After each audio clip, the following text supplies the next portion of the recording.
এখন আমরা 11 অধ্যায়ের এমন একটা অঙ্ক শিখব যেটা টিকের জন্য খুবই গুরুত্বপূর্ণ এবং এটা 11 অধ্যায়ের মূলত ব্রড অঙ্ক হিসেবে পরিচিত, কিন্তু আমরা খুব শর্ট টেকনিকে দ্রুতই টিকটি শিখে ফেলবো।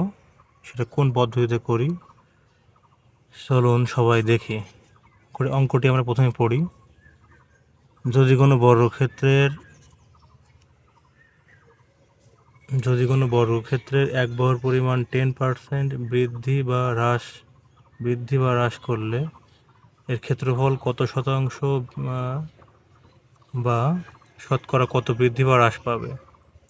এক্ষেত্রে প্রথমেই বলে নিই যে শর্ট টেকনিকটা আমরা ইউজ করব সেটা হচ্ছে যে 2 ইন্টু দৈর্ঘ্য প্লাস দৈর্ঘ্য স্কোয়ার ভাগ 100। তো সূত্র যেটা মানবে সেটা হলো যে বৃদ্ধি করলে প্লাস মান ধরতে হবে,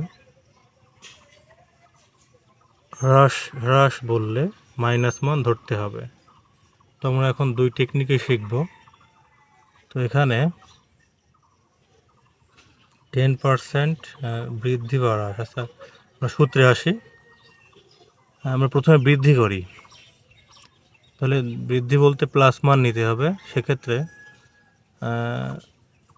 দৈর্ঘ্য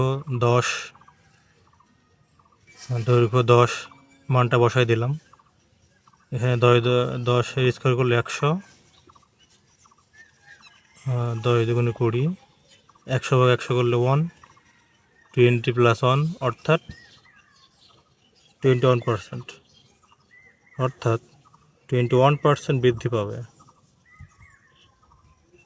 এইবার যদি হ্রাসের কথা ধরি তবে একই সূত্র প্রযোজ্য হবে, কিন্তু হ্রাস বলতে মাইনাস মানকে বোঝাচ্ছে। এই কারণে আমরা 2 ইন্টু -10 প্লাস -10 এর হোল স্কোয়ার ডিভাইডেড বাই 100 নেব, অর্থাৎ -10 ইন্টু 2 মানে -20 প্লাস, যেহেতু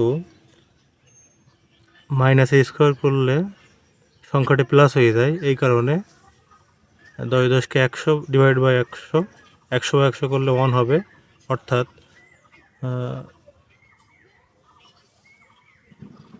-20 প্লাস 1 তাহলে -19%।